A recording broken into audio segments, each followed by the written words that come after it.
cervical cancer है, that is a very common these days. Why is it causing in females so oftenly now? Cervical cancer is the most common cancer which can be detected. What exactly is the right age for a female to get periods? That ideal age for menses is around 12 to 14 years. Girl menstruating at the age of 7, 8, 9, I don't think so. This is normal. Alcohol और smoking जो दो main factors आपने बताए हैं in female it is growing. Do you think it is causing infertility in them? Of course. तो what are the early steps? मतलब कि हम इनको कैसे avoid कर सकते हैं? PCOD बोल दें पहले. उसमें ये होता है insulin sensitivity. Welcome to the Power of Grace with Garima. This is your host Garima. Today we would love to welcome Dr. Neena Sinha with us, and we would love to have a wonderful chat with you, ma'am. Thank you so much for joining us today. Thank you, Garima. I hope our chat would benefit so many people and it will be very informative. So, you start asking me the questions so that we can proceed. Definitely, ma'am. So, ma'am, आप अपने बारे में थोड़ा सा हमारे viewers को बताएंगे? Just a slight information about yourself. Yes, I belong to basically Jammu. Okay. And I did my MBBS from Jammu. I did my internship from Government Medical College Jammu. And after that, I got married and came to Delhi. And here I got my house job both in gynae-ops as well as in cardiology. Gynae-ops I did from Safdarjung Hospital, and cardiology I did from All India Institute of Medical Sciences. After that, I worked as a doctor, as medical officer in NTPC, Badrpur. And then for 3 years, I worked as a doc. And later on, I was selected as a permanent medical officer in NTPC way back in 1995, January 7th, January 1995. So I worked there as a medical officer for a few years, like 2-3 years, and thereon I got transferred to Noida, NTPC, and there I worked for around 6 years. And in between I got promotions as I became, senior medical officer and then assistant medical officer, assistant CMO. Then after that, I was transferred to the main headquarter in Scope Complex near Nehru Stadium. So there I worked for at least 16 years. Yeah, you almost bring the rich experience of 31 years. No, 31 years including the ad hoc. Yeah, But permanent overall experience, more than that. 30 years as permanent and more than maybe 32, 33 years total as ad hoc also overall experience in NTPC. Wow. So how was the experience being a doctor? आप मतलब बचपन से ही आप doctor बनना चाहते थे? Yes, because I've been telling in my last podcast also that ours is a family of doctors. We are 22 doctors. Wow. In the family, including my mother's side and father's side. And then when I came to Delhi and when I got married, he's also a doctor. My husband is also a doctor. His father was MS, All India Institute of Medical Sciences. And his grandfather also was a doctor. So it's basically a family of doctors. But initially, since I was inspired by my Mausi and Mausaji, because they were the first one to get admission in Srinagar Medical College way back in 1956. So they were the first doctors in the state. So we got inspired. We as a child, as a kid, we got inspired that we want to become doctor only. Wow, So all the girls are doctors. What a great legacy you are coming from, and you are carrying it. The next generations from your family follows the same tradition as they help people and serve the humanity like this. My daughter is a dermatologist. My husband is a doctor. So my son, he is an engineer. He didn't want to become a doctor, but he's also successful. So that is his passion. Like he wanted to be an engineer and do marketing. So he's doing that. So he is the unicorn in the family. Yes, yes. So maybe he will inspire next generation Yes, to they become will. engineers. Yes, So they now it will be mixture of Mixture of. doctors and engineers. None of the male people, I mean male, they did not take medical. None of the male child. Okay. They did not take medical. They all took engineering only. भी मतलब मेरे cousins हैं उनके अभी भी बच्चे भी हैं. They are not keen into taking medical because I don't think so कि आजकल medical कोई पढ़ सकता है. Why? Because is it getting more hard? Or More hard, it's very, very challenging, very challenging. And then you have to spend so much time in studies. I To literally study. Engineering is comparatively, less time consuming and hard work is less. So, ma'am, do you think you just said that you got admission in 1995, right? So today, after 31 years, you think that there have been any changes? मतलब ज़्यादा अभी challenging हो गया है और is it more difficult to become a doctor now? Or what kind of changes are there in the past 30? See, the competition is too much. These days? Now, though, the competition is too much. People have so much, access to so many courses, so many, tools to, अपना जो आप अपनी training कैसे करते हो उस time नहीं होते थे. उस टाइम हम लोग अपने ही टीचर्स होते थे, कुछ ट्यूशन्स ले लेते थे. उसके बाद हम MBBS में भी हमें खुद ही पढ़ते थे सब कुछ खुद. और जो ये थी जितनी भी ये तैयारी करनी होती नीट वीट तो होता ही नहीं था हमारे टाइम में. अभी तो कितना चैलेंजिंग है, बहुत स्ट्रेस को लेकर. तो एक बार दे रहे हो, 2 बार दे रहे हो, तीसरी बार भी नहीं हो रहा है, then it gets on your nerves कि करना क्या है. मतलब बट स्टिल पीपल जो जाना चाहते हैं वो जाते हैं, वो ट्राई करते रहते हैं.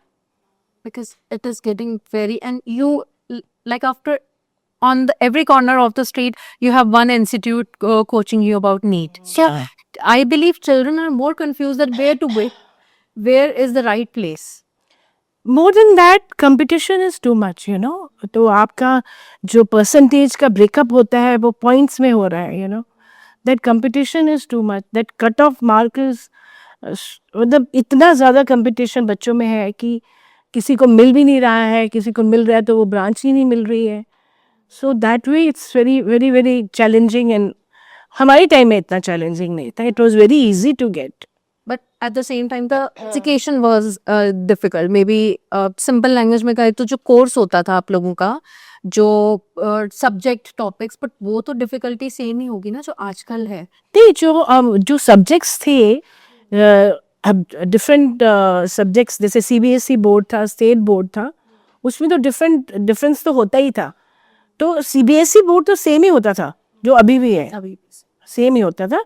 बट ये है कि कितने लोग डॉक्टर बनते थे वो परसेंटेज कम थी. Plus competition was not like that.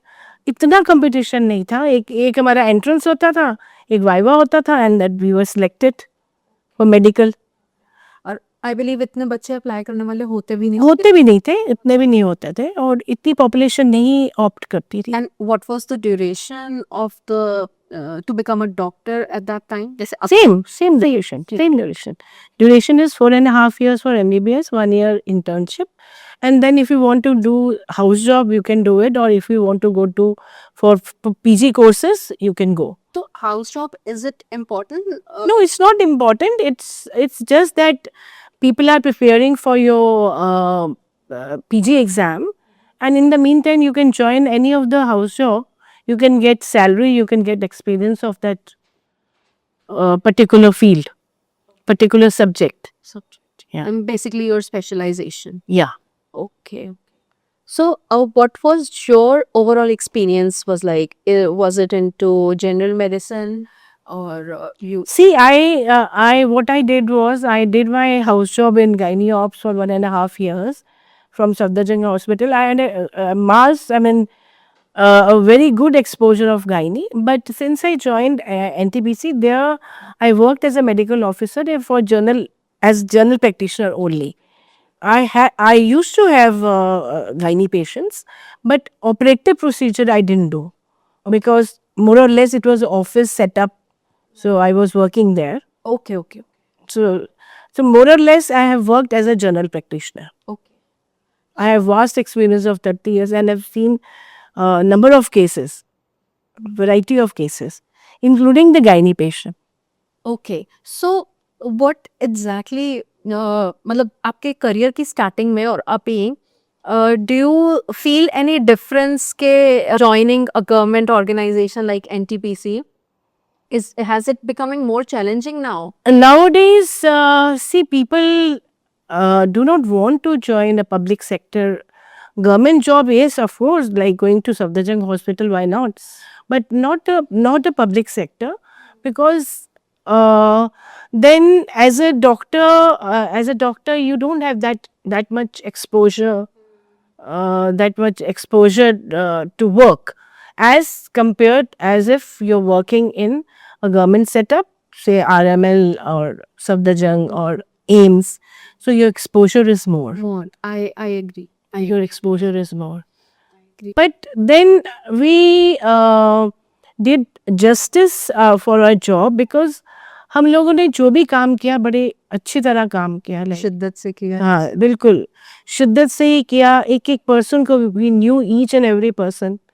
उनकी मेडिकल डिटेल्स सब पता होती थी हमें. तो और पर्सनल एक टच दिया कि जो आजकल मिसिंग है. पर्सनल टच दिया पेशेंट को. हम पर्सनली देखते थे, पर्सनली उनकी प्रॉब्लम्स को हम लोग फिर डिस्कस करते थे. That was also there and we used to solve the problems. काफ़ी बार ऐसा होता था कि लेडीज अपने कन्फाइड करती थी, तो हम लोग उसको सॉल्व करते थे. So it was not a part of job, but it was part of your personal touch. Personal touch, yes. Yes. And अभी तक लोग याद करते हैं. अभी तक after retirement also people ring me up and से कि मैम आप कहाँ पे प्रैक्टिस करते हो, कहाँ पे आप करते हो, अपनी प्रॉब्लम्स बताते हैं. Okay. So that way. So after retirement, where are you practicing? I'm practicing for 2 hours, 5 to 7, in Jupiter Hospital, that is in Green Park. So then I have my own clinic in Gautam Nagar, so just behind AIMS. So that I go there on, I think, around 10 to 2. Okay. So अभी तो establish कर रही हूँ उसको. All the best. Thank you. तो ma'am GP यानी general practitioner होना, do you think it is little challenging? Because अगर मुझे कुछ प्रॉब्लम है तो मुझे नहीं पता मुझे किस स्पेशलाइस्ट के पास जाना है उसके लिए. तो first approach is always GP. तो उस केस में हाउ डू यू आइडेंटिफाई और how exactly do you work on that particular case कि अगर मतलब देखने में कोई प्रॉब्लम छोटी सी लग सकती है but in future it might. I'll just quote an example. In my present practice in hospital, Jupiter Hospital, so I came across, a young male having a number of problems. So when I took the history and everything, so I found that he is suffering from liver disease. So I again, did sophisticated tests and everything. तो जब उनको किया तो लगा कि इसमें थोड़ी सी मतलब टिकलिश है. देन आई डिसाइडेड कि मैं इसको गैस्ट्रोएंटरोलॉजिस्ट के पास भेजती हूँ. बट देन आई सेड कि नहीं, मैंने काफ़ी ट्रीट किए हुए हैं patient with fatty liver and with high liver enzymes. तो फिर मैंने उसको अपना ट्रीटमेंट दिया. I gave the proper treatment and उसके प्रॉपर टेस्ट करवाए and now he is perfectly all right. तो fatty liver is a very common problem these days. Very But common. I have seen that problem in pregnant women as well, or a healthy young boy as well. मतलब वो किसी में भी हो सकती है. What do you think are the main causes and how can we take care of that? See, Fatty liver is a term where actual deposition of fat is on liver. Liver के ऊपर fat deposition होता है. It has grade 1, grade 2. It has grade 1 according to the amount of fat. Grading is done by a parameter which features कि कितना area cover किया है उसने, and grade 1, grade 2, grade 3, and then if it is between grade 2 and grade 3, then we recommend FibroScan. FibroScan is again a scan of liver which tells you कि कितना आपका liver खराब हो चुका है, मतलब कहीं सिरोसिस ऑफ लिवर वगैरह तो नहीं हो रहा है, तो वो हम करते हैं उसको. बट फैटी लिवर आजकल जो लाइफस्टाइल है, again I am insisting, it depends upon the lifestyle of a person. जो पर्सन लीन एंड थिन है, जो रेगुलर अपनी वॉक करता है, जो अपना एक्सरसाइज करता है, जो जितने भी जंक फूड है, I am again insisting on junk food, if that person is not taking, तो उसका लिवर हमेशा हेल्दी होगा. आप देखिए, मुझे लगता नहीं है कि 60 to 70% people are suffering from fatty liver. Why? Because घर में खाना बनता ही नहीं है. Unhealthy lifestyle. Unhealthy lifestyle, Swiggy से, इधर से उधर से आप मंगवा लेते हो खाना, उसमें ऑयल कितना पड़ा होता है, कितना फैट होता है. सो nowadays why people are suffering from, why young children like 16, 17 years के बच्चे फैटी लिवर से कर रहे हैं. That is such a young age to get. Young age, because this is all because you're taking unhealthy food and not exercising. Not exercising at all. And since you have bring this topic of exercise, mein, I have seen some people are taking exercise very religiously, and they do it every day, and they are taking fat burner tablets. You think it's good for their? I don't know which doctor has recommended that. No, they're not recommended by doctor. No, they should not. They should not take any medicine without the prescription of a doctor. It's easy. अगर अभी anti obesity drugs लोग खा रहे हैं, आप देखें injections लगवा रहे हैं, उससे क्या हो रहा है, अब कितने आर्टिकल्स आ रहे हैं उसके साइड इफेक्ट्स के. तो मुझे नहीं लगता कि without the prescription of a doctor you should take anything. Anti obesity drugs तो बिल्कुल नहीं लेनी चाहिए, जो ट्रेंड बन रहा है आजकल. Why are we living in an artificial world? वो नेचुरल चीज़, नेचुरल खाना वो कहाँ चला गया? Because the world is being taken over by artificial intelligence, maybe. मतलब हर एक चीज़ आपके देखिए ना, आप जो खाना भी खा रहे हो वो भी आपको ठीक से लग नहीं रहा है. True. So I have seen when online certain sites, it's fat burners, it's easily available, and the advertisements are always there. You know, it has helped me. I was 104 kg. I have lost weight. Now I am only 62 kg. So these are, commercial, what you say, commercial angle अपना होता है, इनका interest होता है, commercial interest होता है. अब कोई भी एड आपके यहाँ पे हम basically we can not give any ad of a medicine. Normally आप एड नहीं दे सकते हो. आप डॉक्टर होके आप जैसे आप किसी प्रोफेशन में नहीं कर सकते, वैसे ही आप ऐसे ऐड नहीं दे सकते. पर पता नहीं आजकल कैसे एड्स आती हैं. तो मैम, आजकल सबसे ज़्यादा हेल्थ को लेकर क्या इशू है which as a doctor you face के इस टाइप के, इस कैटेगरी के पेशेंट्स बहुत आ रहे हैं, या इस पर्टिकुलर चीज़ से बहुत सारे लोग परेशान हैं? What is the major issue? मतलब सबसे पहले तो ये फैटी लिवर बहुत आ रहा है. फैटी लिवर के मैंने कितने केसेस देखे हैं. नंबर 2, आपका बोलना चाहिए, पता नहीं इस फोरम में कि नहीं बोलना चाहिए, बट जो इंटर रिलेशन बच्चों में हो रहे हैं वो बहुत ज़्यादा कॉम्प्लिकेटेड हो रहे हैं. And at a very young age. At a very young age. उसमें भी मैंने 1-2 केसेस देखे हैं.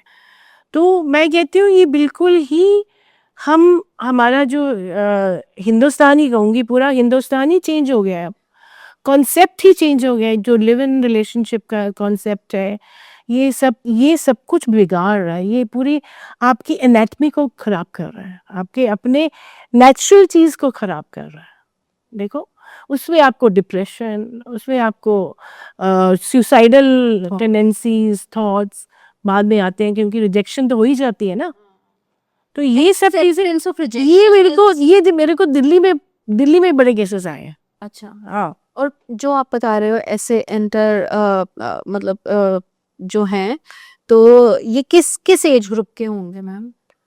20s, mid-20s, 30s, early 30s, इसमें ज्यादा है।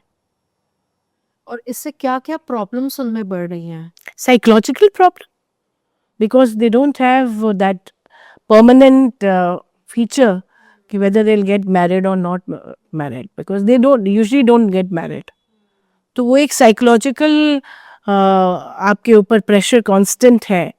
People come with psychological problems, then gynae problems. Because इसमें एक चीज होती है, they want to live as a free bird, okay, now they are living as a free bird. For example, live in relationship, now you have a partner and you're open to change your partner anytime you want. तो इसमें but once you start to live with someone, तो हमें एक दूसरे की habits की आदत भी हो जाती है, बिल्कुल, but still at the back of the mind I can replace my partner any time. अब अगर वो करा, अब दूसरे पार्टनर में अगर वो वाली हैबिट्स नहीं है, तो कहीं ना कहीं वो हमें एक एंजाइटी की तरफ डालता है. बिल्कुल, she is not understanding my nature, बिल्कुल. He doesn't listen to me. I was thinking that live-in relationship is restricted to, I mean, there's a small group of category, और एक upper strata में या कहीं उसमें वो है, but no, it's so common now, very common, and it has its own side effects. तो इसमें भी आपने बोला इसमें और usually ये students में ज़्यादा है. especially when they come from a different town, Yes. and they move and they're एकदम से वो restrictions घर वाली हट जाती हैं, and they are free bird. अच्छा, हम तो कुछ भी कर सकते हैं, अभी तो पढ़ाई तो हो ही जाएगी, पढ़ाई तो हम कर ही रहे हैं. that type of thinking maybe. नहीं, द थिंग इज कि वो जो हमारा कल्चर था वो कहाँ चला गया.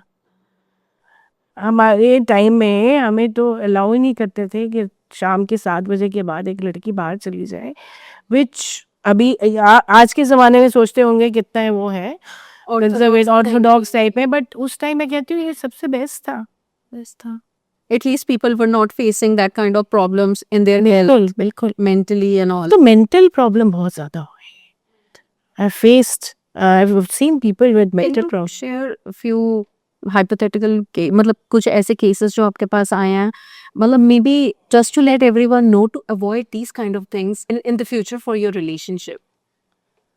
नहीं, उसमें हम इतना डीप जा नहीं सकते ना, पर्सनली नहीं जा सकते, बट ये है कि वही लोग जाते हैं जिसमें फैमिली से दूर होते हैं थोड़ा. उनमें इंडिपेंडेंस बोल दो कि वो फ्री बर्ड्स हैं तो वो इंडल्ज करें, but ultimately they suffer. Psychological impact तो बहुत ज़्यादा होता है, which remains for your mind very long time. तो इसमें पता नहीं किसने ये कॉइन कर दिया वर्ड लिव इन रिलेशनशिप, पता नहीं किसने लाया इसको, बट ये तो पेरेंट्स जो स्ट्रिक्ट होते थे अब वो पेरेंट्स में स्ट्रिक्ट नहीं रहे. I agree. तो इसमें यू जस्ट सेड कि इसमें गायनेक की भी बहुत सारी प्रॉब्लम्स आती हैं, तो what exactly are those issue? General आपकी मेंस्ट्रुअल प्रॉब्लम तो बहुत होती है, जैसे ज़्यादा तो होती है कि डिसएमेनोरिया मीन्स कि आपका painful menstruation. Okay. Painful menstruation बहुत ज़्यादा, पेनफुल एंड हैवी मेंस्ट्रुएशन. तो वो उसके लिए फिर हम मेडिकेशंस देते हैं, वो तो देते हैं. बाकी भी आती है. फिर देखिए, मैरिड लेडी की अलग प्रॉब्लम होती है, अनमैरिड की अलग प्रॉब्लम्स होती है. अनमैरिड की मेंस्ट्रुअल प्रॉब्लम ही होती है मोस्टली, या उनकी यही स्किन प्रॉब्लम ज़्यादा होती है. ठीक है, उनकी तो ज़्यादा मेंस्ट्रुअल प्रॉब्लम ही होती है. तो उसमें अगर आपकी जो इरेगुलर मेंसेस होते हैं in any form, scanty periods हो जाएं, उसको एमेनोरिया बोलते हैं.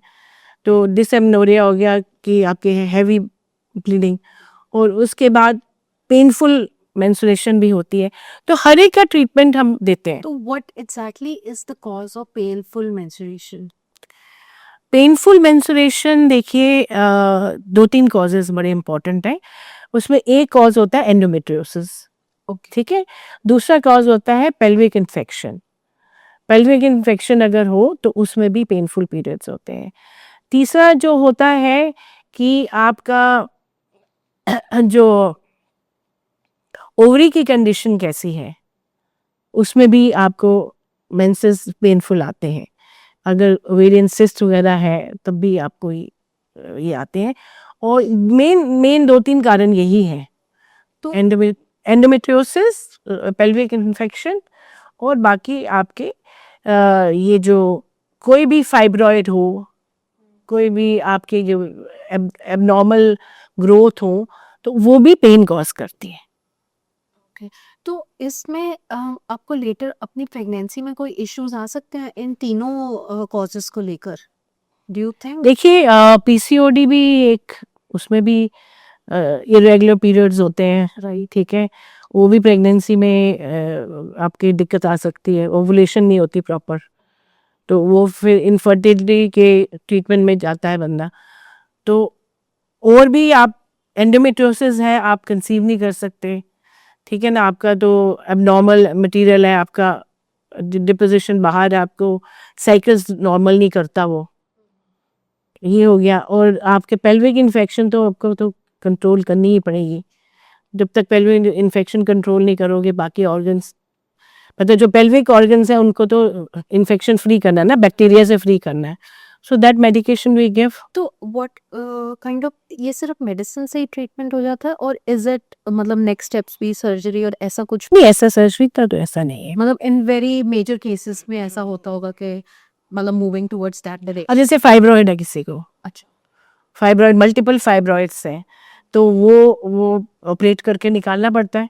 उसमें एक है कि अगर चाइल्ड बियरिंग एज है तो उसमें हम यूट्रस को रिटेन कर देते हैं और बाकी फाइब्रॉइड को निकाल सकते हैं। वैसी भी सर्जरीज आ गई हैं आजकल। तो हर एक का वो एक सर्जरी का पार्ट है, बाकी पीसीओडी हो तो वो सारा मेडिकल पार्ट है। तो पीसीओडी पीसीओएस का मेन कॉज क्या होता है? पीसीओडी हो गया पॉलीसिस्टिक ओवेरियन डिजीज, और एक होता है PCOS, polycystic ovarian disease syndrome. So उसमें क्या होता है कि ये हार्मोनल होता है, ये हार्मोनल होता है। इसमें आपके इरेगुलर मेंसेस आ गए, ओबेसिटी हो गई, हर्सिटिज्म हो गया। हर्सिटिज्म मीन्स बाल आना, हाँ, I was about to add के बहुत लोग बंजों को बाल आना, देखा है। और ये सब चीज़। बट जो सिंड्रोम होता है उसमें मेटाबॉलिक डिसऑर्डर भी होता है। मेटाबॉलिक डिसऑर्डर मीन्स आपके ज़्यादा, आपको ब्लड प्रेशर भी साथ में हो गया, आपका ब्लोटिंग हो गई, आपका क्या कहते हैं स्किन की प्रॉब्लम ज़्यादा हो गई, तो एक सिंड्रोम बन जाता है। हार्मोनल के साथ साथ वो मेटाबॉलिक भी होता है, इसलिए उसको सिंड्रोम बोलते हैं। तो what are the early steps, मतलब कि हम इनको कैसे अवॉइड कर सकते हैं? देखिए मेन कारण जो होता है पीसीओडी बोल दें पहले, उसमें ये होता है इंसुलिन सेंसिटिविटी। जो एक पर्सन में पैनक्रियास सिक्रीट करता है, बीटा सेल्स होते हैं, वो सिक्रीट करता है इंसुलिन। इंसुलिन का रोल होता है शुगर मेटाबॉलिज्म को कंट्रोल करना, ठीक है? तो क्या होता है कि इन सब लोगों में जिनमें पीसीओडी होता है वो ओबीज होते हैं। ओबीज होते हैं, obesity leads to insulin insensitivity.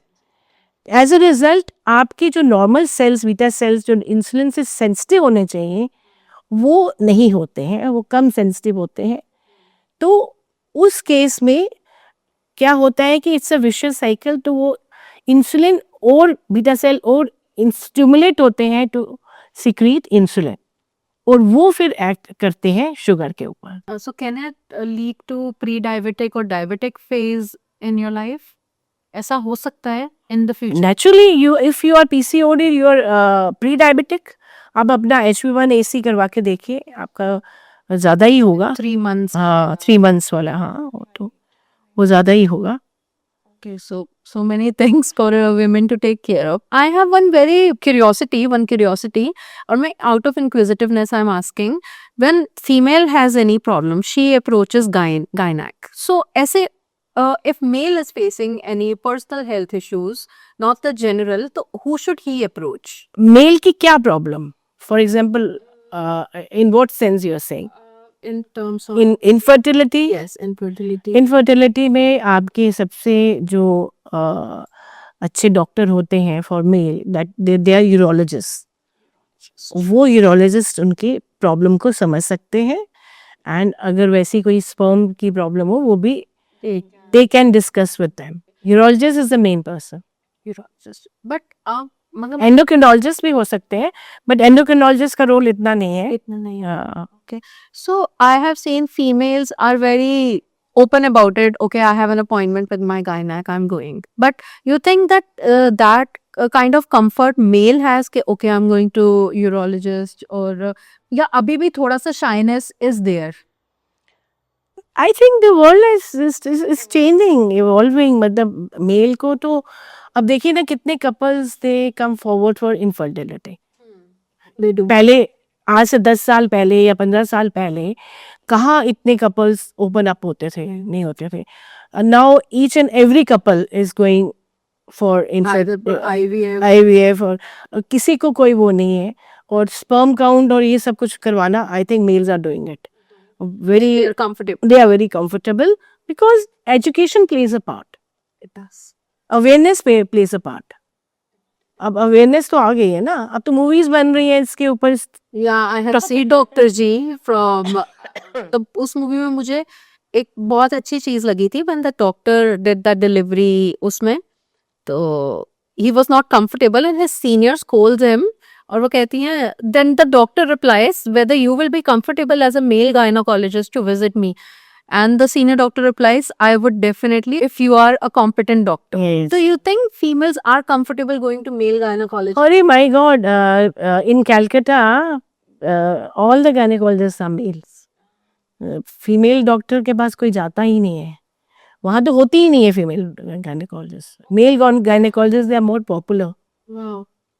नहीं, ऐसा कुछ नहीं है. Now may be in a certain strata of people जो बिल्कुल ही थोड़े वहाँ से आ रहे हैं, गाँव से आ रहे हैं, उनको हो सकता है. बट आई थिंक सिटी में तो कोई प्रॉब्लम नहीं है.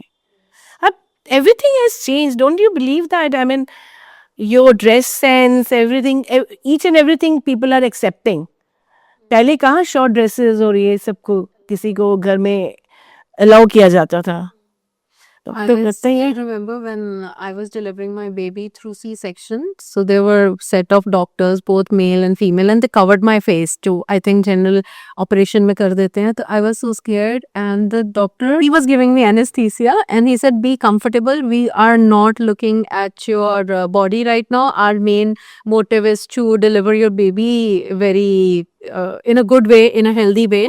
So don't worry about anything." And he was just holding my hand, and I was in Europe at that time, and he was, keep pacifying me. Don't worry, because eventually in C-section also you are in your conscious. See, here also they do it. I mean, they always pamper the patient. Now the things have changed. I mean, not in government hospitals, but private में तो सब Change हो. change हो गया है. तो do you think government hospitals को change करने में, इतना modify करने में, it will take time? It will take time because population is so much. I mean, they are catering. The doctors are catering to so many patients per day. उनकी भी patients खत्म हो जाती है. तो that and those facilities are not there. कि उतनी ज़्यादा facilities नहीं है as compared to private setup. तो आजकल गवर्नमेंट में वही जाते हैं जो थोड़े से अफोर्ड नहीं कर सकते हैं.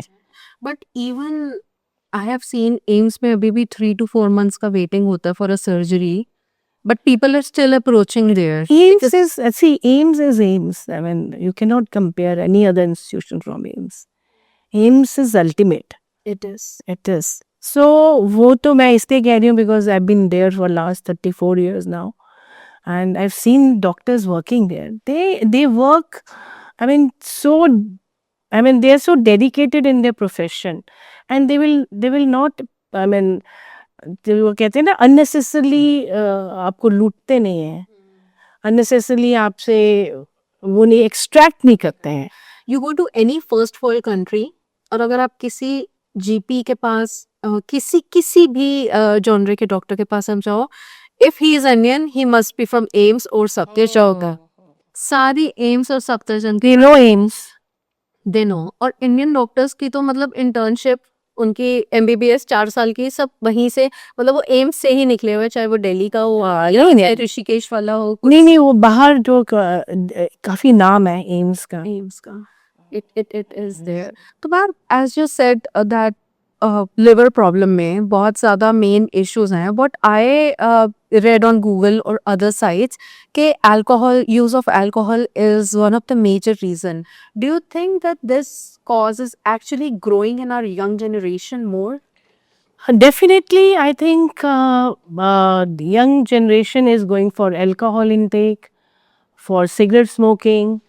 Not only males, but females are indulging into, young females are indulging into it. Not for alcohol intake, but cigarette smoking. Cigarette smoking has, I think, it has increased like anything during in females. As compared to males are also doing it. They are also smoking a lot. But जितनी ladies पहले नहीं smoke करती थी अब तो बिल्कुल हाथ से चली गई हैं. लड़कियां तो total young females they are smoking. They are smoking, and if you try to stop or tell them, so it's a freedom of choice. It's a freedom of choice and they smoke because they want to look thin, because weight loss होता है उससे. And then it's a fashion. Third statement fashion है. तो there are different type of cigarettes they are smoking. तो वो भी एक fed हो गया है कि स्मोकिंग भी अच्छी चीज़ है. Yeah, it is like and alcohol तो देखिए not only in young mails but जो मिडिल एज पर्सन हैं जो थोड़े से इवन 60s में है 70s में है वो भी अल्कोहल इनटेक बहुत ज़्यादा है. क्या हो रहा है कि अल्कोहल आप ज़्यादा ले रहे हो तो लिवर पे पहले तो असर पड़ता है, आपका लिवर फैटी लिवर होता है. जैसे जैसे आप अल्कोहल इनटेक ज़्यादा करते हो तो वो ग्रेडिंग चेंज होने शुरू हो जाती है and then it goes into cirrhosis of liver, तो विच इज़ रिवर्सिबल. वो रिवर्सिबल है, कोई ट्रीटमेंट नहीं है मैम. उसका ट्रीटमेंट नहीं है. एंड अल्कोहल जो है कि वो तो रेजिस्ट ही नहीं कर पा रहे हैं ना लोग. मैंने देखा है कि पीपल आर आई मीन कोशिश कर रहे हैं कि ये स्मोकिंग को थोड़ा रिड्यूस करें, थोड़ा सा मतलब अपने से कोशिश भी करते हैं, but alcohol they are not giving up. And very I am just stressing on the lifestyle. People are forgetting that क्या लाइफस्टाइल लीड कर रहे हो, व्हाट क्या क्या आप खा रहे हो, क्या बैलेंस्ड फूड ले रहे हो आप. You are taking lunch at around 4 o'clock and then you're taking dinner at around 11 o'clock. आपका मतलब क्या मेटाबॉलिज्म होगा बॉडी का, क्या शुगर जाएगी, एंड ये फैटी लिवर तो होना ही होना है. ठीक है, पीपल आर नॉट अवेयर कि हमें 3 टाइम का खाना खाना है. ये नहीं है कि आपने उसको स्किप कर लिया और उसको ज़्यादा खा लिया, डबल खा लिया, फिर रात को 8-12 बजे खाया. अब जिनके ऑफिसेज हैं, दूर दूर ऑफिसेज में जाते हैं, टाइमिंग्स उनके ऐसे हैं जिनका उनको अपना टिफ़िन लेके जाना चाहिए. और तो हम लोग भी, हमने भी जॉब की है, हम लोग तो टिफ़िन लेके जाते थे. Home cooked meals are all Yes. People should realize that what they are eating from outside is so detrimental for their health. They are not taking a balanced diet. कभी उन्होंने दही नहीं खाया, कभी उन्होंने फ्रूट्स नहीं लिए, कभी ग्रीन लीफी वेजिटेबल्स नहीं खाई, वही बना बनाया ऑर्डर करके आ गया, कैंटीन से आ गया, उधर से आ गया. dahi is the most probiotic thing. So why we are getting obese?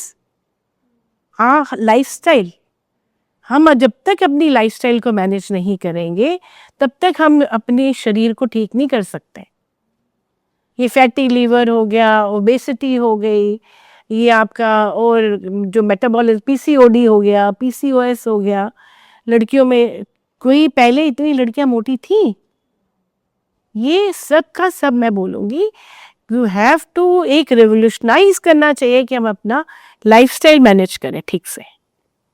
और माइक्रो लेवल पर इसका काम, मतलब स्टार्टिंग जैसा awareness from their school time. नहीं मतलब बच्चों को, जैसे बच्चों को भी स्ट्रिक्टनेस होती है कि ये नहीं खिलाना, बाहर का नहीं खिलाना, वैसे भी बड़ों के लिए होना चाहिए कि बाहर का नहीं खिलाओ भाई। पिज्ज़ाज और ये जो आपके डोसाज एंड पिज्ज़ाज एंड किस उसमें बनते हैं, डू यू नो क्या उसमें कितना पुराना चिकन डाला होता है या वो डाला होता है। You are not, I am just emphasising on lifestyle management, again emphasising on. तो इसमें तो मैम सबसे इम्पोर्टेंट की role for an adult is the work life balance.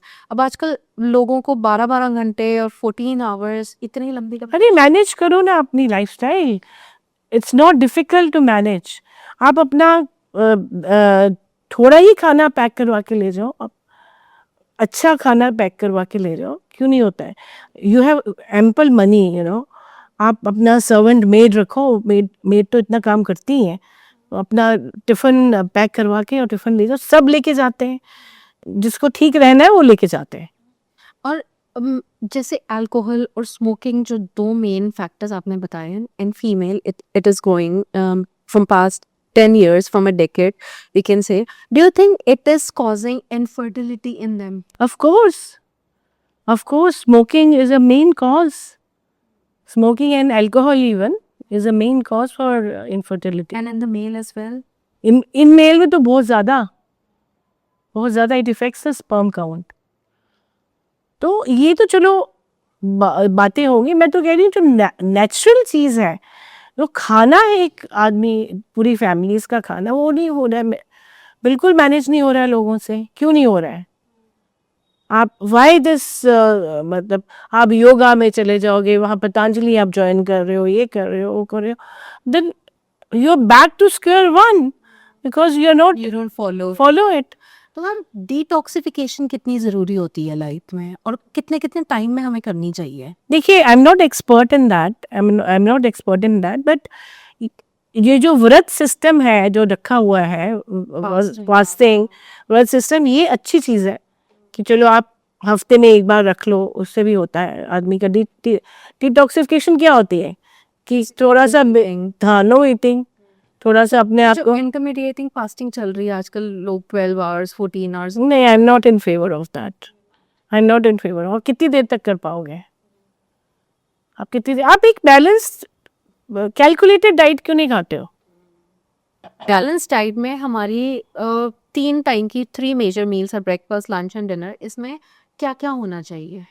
आप देखिए, if you are a vegetarian तो आपके पास कितने ऑप्शंस हैं। You can eat sprout, you can eat missi roti, you can eat paratha, you can eat bread, you can eat poha, you can eat all sorts of vegetables. ठीक है, सुबह आप रोटी खा, 2 रोटी भी सुबह, 2 रोटी चपाती और सब्जी खा के आ सकते हो। दूध 1 गिलास ले लो, 2 लोगों ने दूध पीना ही छोड़ दिया है। वो लैक्टोज इंटॉलरेंट। हाँ, ऐसे ही लैक्टोज इंटॉलरेंस हो गए, वो तो एक नया वर्ड कॉइन कर लिया, लैक्टोज इंटॉलरेंस। बचपन से आज तक तो दूध ही पीते आए थे हम लोग, अब लैक्टोज इंटॉलरेंस हो गए हमारी। तो ग्लूटेन फ्री डाइट भी लोग ले रहे हैं। ग्लूटेन फ्री डाइट तो पागल है, वो तो पागलपन है लेना, क्योंकि वो इतनी महंगी डाइट देते हैं, हर चीज़ इतनी महंगी है। तो I don't think so, I think ये इंडियंस को तो ग्लूटेन फ्री और ये सब कुछ होना नहीं चाहिए अनटिल एंड अनलेस कि आपको ग्रॉस बहुत प्रॉब्लम है।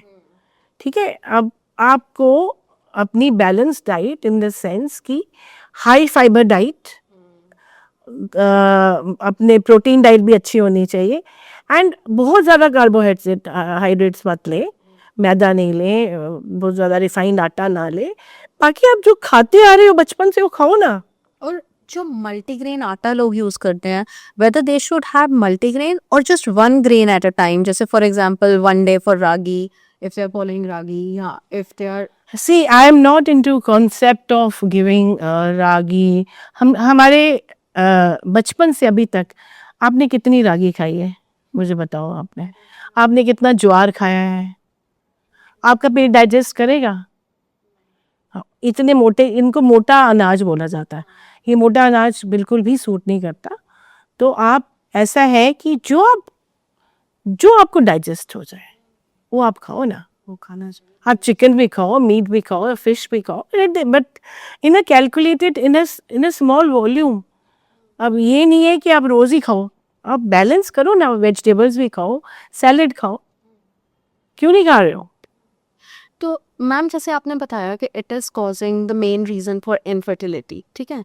तो अगर by chance if any women, a pregnant women, अगर वो प्रेगनेंसी के टाइम पे भी इफ शी इनटेक्स अल्कोहल और she smokes, you think it will affect the. Definitely, smoking definitely helps, affects the fetus.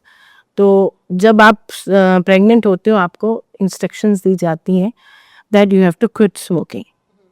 वो तो उनको करना ही पड़ेगा. नहीं तो क्या होता है कि जो बेबी की ग्रोथ होती है वो यूट्रस में प्रॉपर नहीं होती है. तो उसके लिए अगर वो हो गई, अब नॉर्मल ग्रोथ होगी, तो फिर बच्चा ठीक से पैदा नहीं होगा. तो इसलिए जो आपका स्मोकिंग है एंड अल्कोहल दोनों बहुत ज़्यादा, मतलब जब आप प्रेग्नेंट होते हैं एक कंडीशन ही होती है कि इसको छोड़ना. छोड़ना पड़ेगा. एंड मतलब if you go to US and all, there are pregnant women who are on drugs. You think it affects their child? Of course, why not. तो mentally या किस टाइप का? और अब ये ड्रग्स का, हर एक ड्रग का जैसे हर एक ड्रग का डिफरेंट एक्शन होता है. अब वो क्या ड्रग लेती हैं उसका डेफिनेटली एक्शन तो होगा ही होगा फीटस में. ठीक है. तो ये जो भी होता है प्रीमेच्योर, बच्चा प्रीमेच्योर पैदा होता है. सबसे पहले वाली बात, ग्रोथ उसकी थी रिटार्डेड ग्रोथ होती है. रिटार्डेड ग्रोथ होगी तो उसके जो लंग्स, मैं कहती हूँ जो ऑर्गन्स होंगे उनकी भी ग्रोथ रिटार्ड हो जाएगी. तो ये सब चीज़ें तो डॉक्टर की if either of the parent has intake of either drugs, alcohol or smoking, it can affect the child. Of course. Father का तो नहीं मैं इतना कह सकती बिकॉज फादर में स्पर्म काउंट में ही होगा, तो वो तो स्पर्म जब स्पर्म हेल्दी होंगे तभी बेबी पैदा होगा. वो नहीं मैं कह सकती. बट ये है कि फीमेल में तो एकदम फॉरबिडन है. Okay. और जैसे अगर ये तो एक हो गए illegal drugs, we are talking about the alcohol, the intoxicated things. So if any female is on any kind of medication due to her health issue, for example fatty liver, for example her heart issue, any kind of thing, वो medication चलती है, वो safe है. Pregnancy में safe है. दे safe medicine. Okay. और वो बताई जाती है. जैसे थायराइड है किसी को तो थायराइड की मेडिसिन चलेगी. आप चलेगी तो मतलब उससे कुछ इफेक्ट ना, आता. और मे बी और उल्टा नहीं लेने से साइड इफेक्ट होगा. साइड इफेक्ट होगा. तो मतलब उसका जो सॉल्ट होगा कुछ उस हिसाब से डिजाइन होता है डिजाइन. हाँ. कि मतलब it doesn't affect the foetus. Okay. तो ऐसे अगर ऐसा तो कुछ नहीं होता ना कि अगर पेरेंट को कुछ प्रॉब्लम है तो वो बच्चे में भी होगी, या जेनेटिकल जिसे कह देते हैं डायबिटीज या पास हो सकती है. Waiting.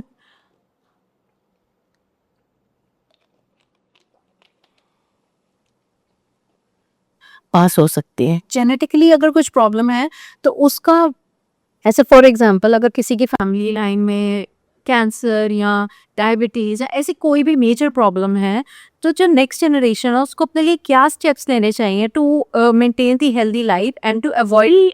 That is a very ticklish question because अगर वो जो लाइक फॉर एग्जाम्पल अगर ब्रेस्ट कैंसर वही रही हो, तो ब्रेस्ट कैंसर किसी फीमेल की मदर वो है, तो अगर उसमें और भी हिस्ट्री है, मौसी को भी है, तो वो उसको पूरा अपनी स्क्रीनिंग करवानी चाहिए. ओके. ठीक है. और भी जेनेटिक वो होते हैं, पैरामीटर्स होते हैं आपको जज करने के लिए कौन सा कैंसर आपको प्रेवलेंट है कि नहीं है. कुछ टेस्ट होते हैं जो आप करा सकते हैं. मतलब without having a cancer you can get a test done to know. Yes. Okay. Can you name what is the name that test? See, you can for gynae people CA 125, you can go for that. Then I said for this thing screening with breast cancer, and there are other sophisticated tests.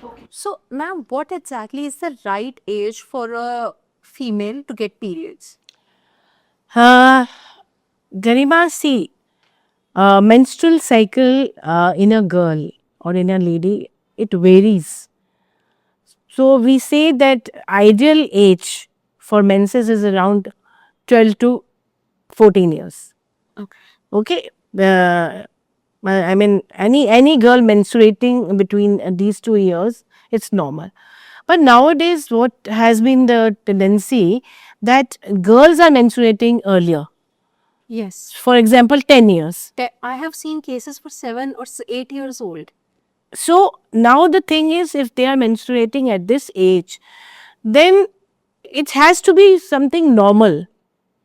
You cannot label it as abnormal.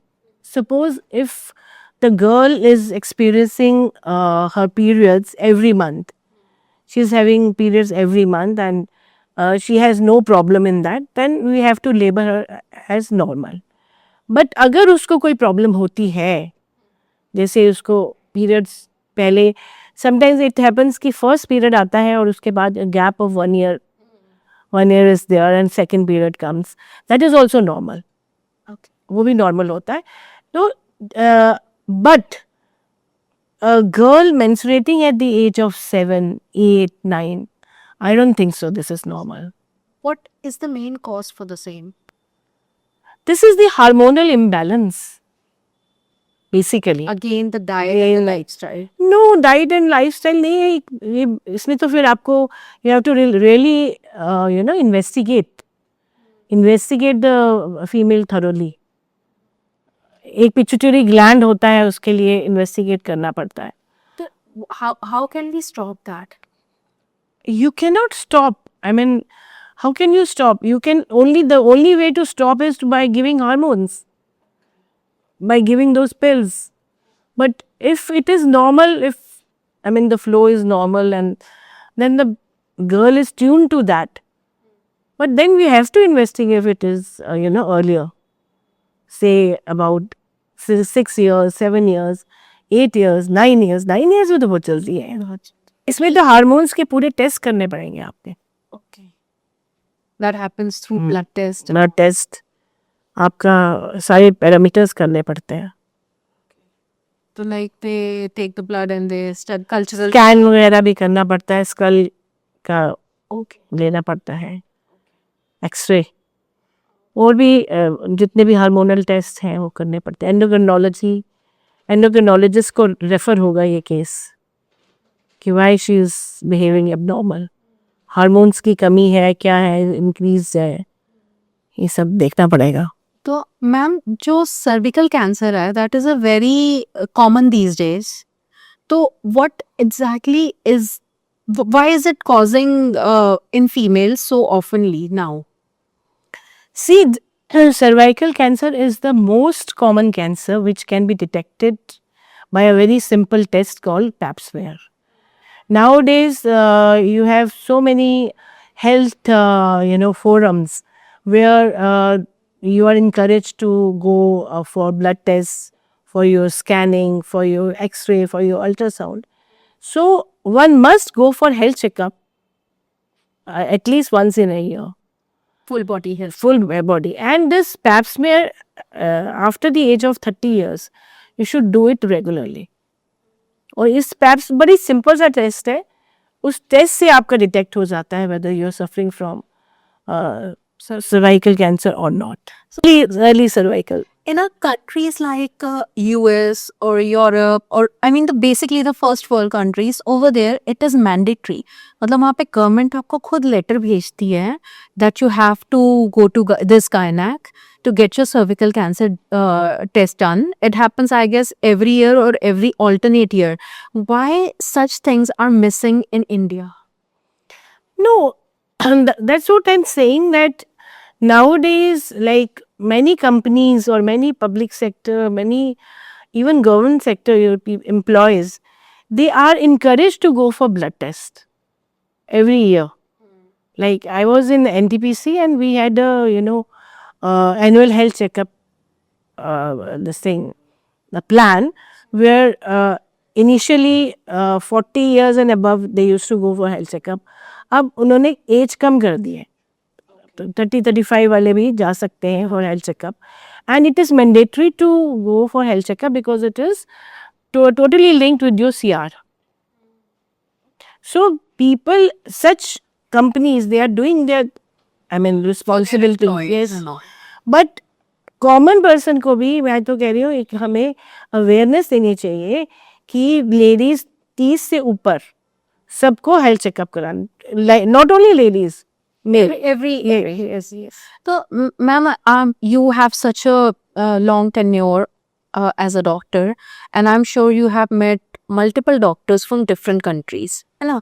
तो what is the best practice that you have shared, and what you think कि मतलब उनके उधर best practice है and India is lacking behind, और vice and versa कि वो चीज़ हमारे इंडिया में अच्छी है और that particular country बाहर they are not advanced enough.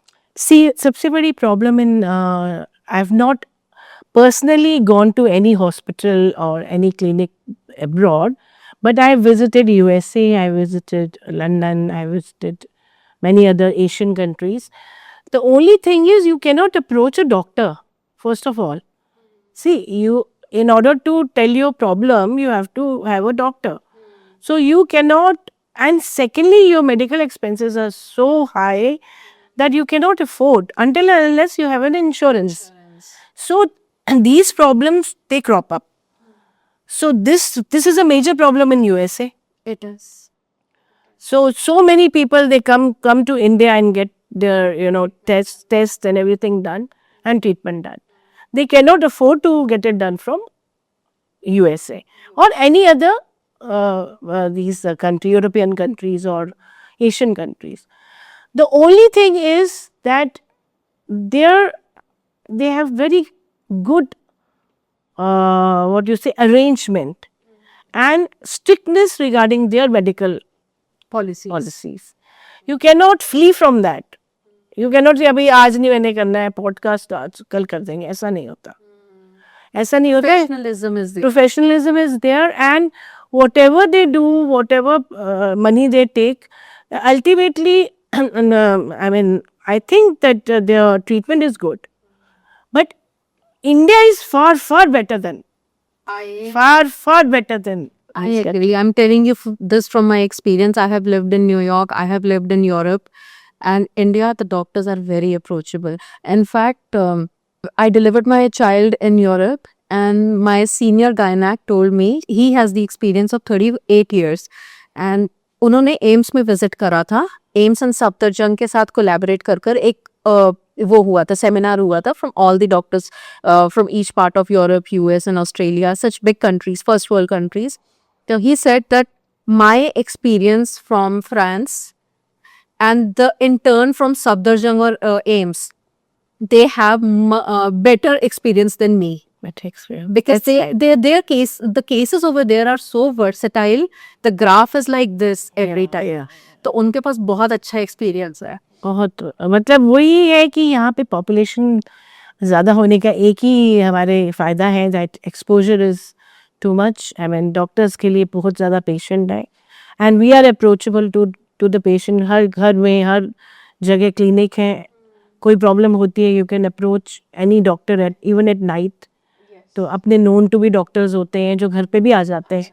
तो ये फैसिलिटीज़ आपकी बाहर के कंट्रीज़ में ना खाने की फैसिलिटी है और ना ही इसकी फैसिलिटी है. पता नहीं लोग क्यों जाके सेटल हो जाते हैं. I don't know. True, very true. And one important thing जो आपने भी बोला कि बाहर की कंट्रीज से लोग इंडिया में ट्रीटमेंट करवाने आते हैं, विच इज़ ट्रू. किसी भी बड़े हॉस्पिटल में चले जाओ, और भी बहुत सारे हैं. तो मतलब जो पेशेंट्स बाहर के बड़े हॉस्पिटल्स में इंडिया में आते हैं, now when they come to India, obviously currency convert कर उनके पैसे ज़्यादा होते हैं. तो यू थिंक कि हॉस्पिटल के जो रेट्स हैं, they are little challenging for their Indian audience. You know what, they're very clever. What they do is they have special rates for the foreign foreigners. They have special rates. Packages and all. Because they are paying in dollars or maybe they are converting and paying. So their rates are slightly higher than the. मतलब it's not very fair to the people of home country अगर the rates. हाँ, बाकी तो same ही होते हैं ना, तो चलेगा ही नहीं फिर हॉस्पिटल इतने हाई रेट्स रहे हैं तो. राइट. तो और मैम आजकल एक मेरा बहुत इंपॉर्टेंट क्वेश्चन है, एक सोशल मीडिया एक 9-10 साल के बच्चे से लेके एक सीनियर सिटीजन तक के पास दे हैव एक्सेस. अब अगर वो अपनी एक्सपीरियंस, कभी किसी के साथ बुरा एक्सपीरियंस भी हो सकता है या कुछ भी, अपना एक ऐसे ही अपने मतलब अपने मजे के लिए ही कोई किसी डॉक्टर प्रोफेशन मतलब किसी डॉक्टर के ऊपर अगर नेगेटिव रिव्यू डाल दे, do you think that that affects the career of that person? I don't think so कि grossly it affects the career, but of course for a shorter time it does थोड़ा सा नाम तो खराब हो ही जाता है ना कि हाँ जैसे भाई इस डॉक्टर ने ये किया वो किया तो थोड़ा तो फर्क पड़ता है, बट बाद में ठीक हो जाता होगा, बट उस टाइम तक तो होता ही है. तो एक्चुअली ये सोशल मीडिया के कारण सबको अपना एक्सप्रेशन ऑफ स्पीच हो गया ना, कुछ भी कोई कुछ भी बोल सकता है, ऐसा नहीं होना चाहिए. तो यू थिंक मैम दैट आपके पूरे करियर में what was the most difficult और चैलेंजिंग केस आपके लिए क्या था? और मे बी जो आपने देखा हो या जिसको आपने ट्रीट करा हो, what was the most challenging part of it? There were many cases. I cannot name just one or two. Many cases during my tenure where there was a case when I was practicing in Scope.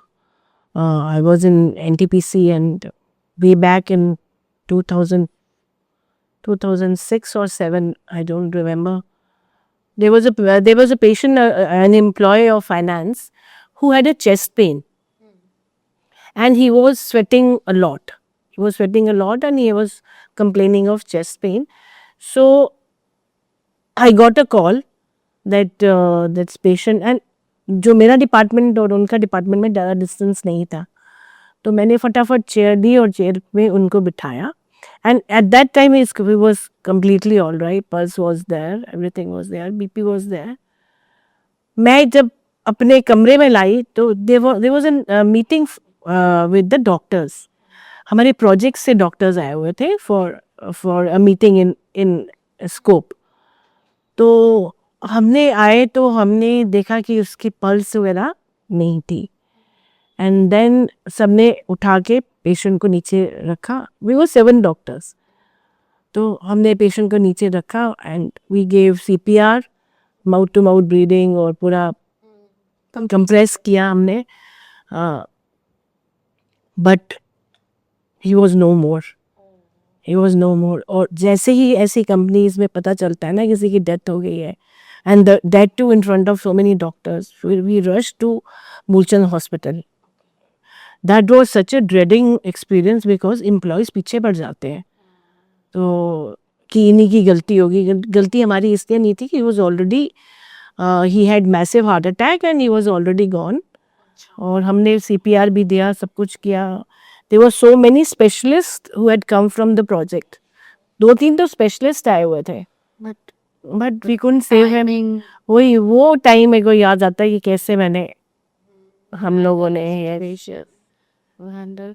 तो as you said that your husband is with AIIMS में तो हर रोज बहुत सारे ऐसे मतलब different background के ऐसे cases आते होंगे, तो उनको हाउ डू आप दोनों डॉक्टर्स हो, you mention at the beginning of conversation that your family of doctors, ऐसे बहुत से डिप्रेसिंग सिचुएशन भी कभी कभी आते होंगे. How do you manage it in your personal life?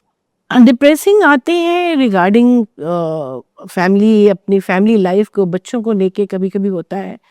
Like मैं जब मैरिज नहीं हो रही है बच्चों की या कुछ हो रहा है, वो स्ट्रेसेस होते हैं.